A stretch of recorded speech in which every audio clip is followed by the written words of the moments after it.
Assalamualaikum warahmatullahi wabarakatuh. Saya Mulyadi, mahasiswa program doktoral UIN Sunan Kalijaga, Yogyakarta.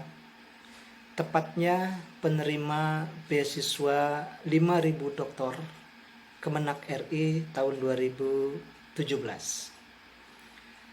Saya sebagai salah satu peserta bimbingan dari Anomi Kopi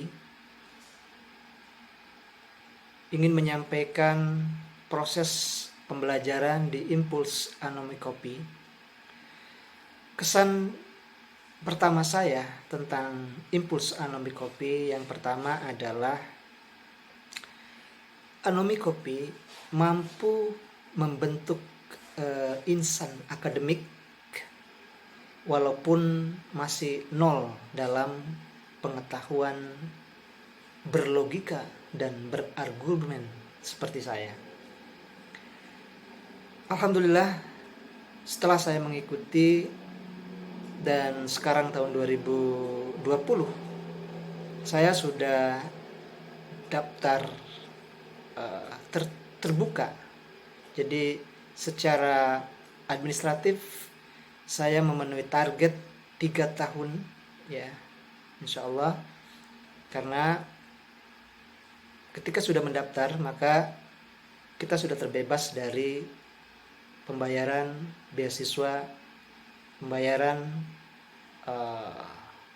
administrasi akademik, SPP dan lain sebagainya. Kembali kepada Impuls Anomi Kopi,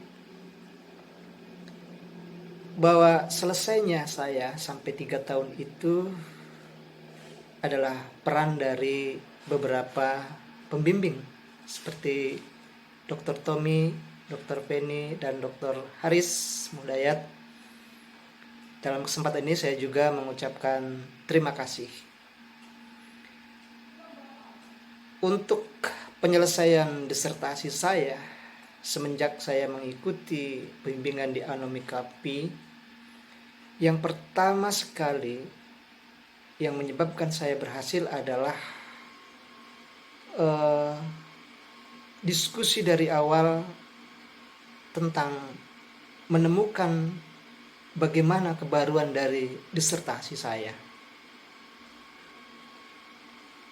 Sebagai contoh, saya mengambil judul disertasi antara teknologi dan teologi, studi pendisiplinan aktor perpustakaan perguruan tinggi Islam di Yogyakarta. Teori yang saya gunakan adalah teori panoptikon. Tapi dalam pelaksanaannya, ketika kita menggunakan teori panoptikon untuk mendisiplinkan para aktor di perpustakaan khususnya,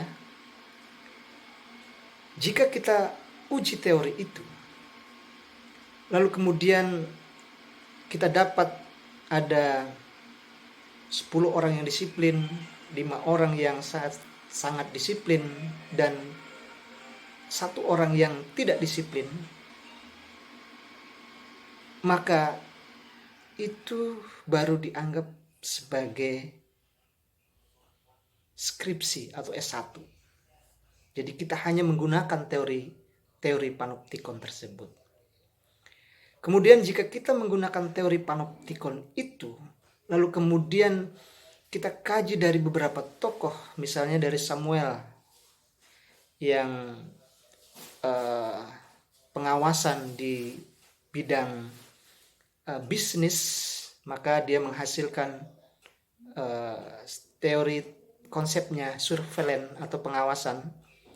Kemudian dari Jeremy Bentham sekitar akhir abad ke-18 melihat sudut pandang panoptikon dari arsitektur.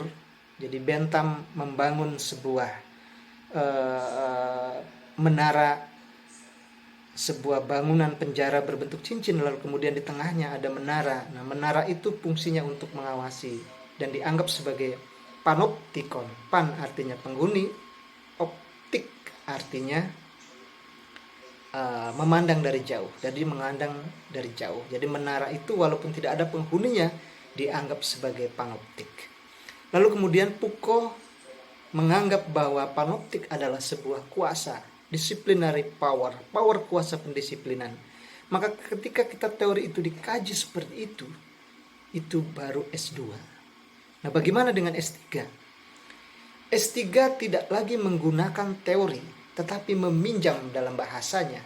Sebagai contoh, ketika teori panoptikon yang saya bangun, kemudian saya lihat dari Samuel dari segi surveillance, bisnis, kemudian dari Jeremy Bentham dari segi arsitektur, kemudian dari Foucault dari kuasa.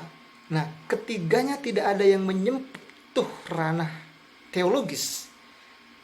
Karena dalam fenomena pendisiplinan itu bukan hanya dari teknologi tetapi dari teologi juga mempengaruhi. Nah, maka saya bangun sebuah konsep namanya Theopanoptikon. Nah, Theopanoptikon adalah kebaruan dari konsep saya. Jadi ketika kita ke lapangan, kita sudah tidak lagi menggunakan teori dari 3 tokoh pencetus itu, tetapi kita menggunakan konsep kebaruan kita. Nah, itulah baru S3. Nah, semua itu bagi teman-teman yang ingin mendapatkan kebaruan teori, segeralah bergabung ke Impulse Anomikopi, karena di sana gudangnya para pakar-pakar ilmu sosial. Mari bergabung dan semoga kita semua akan sukses menjadi seorang akademisi. Terima kasih. Wassalamualaikum warahmatullahi wabarakatuh.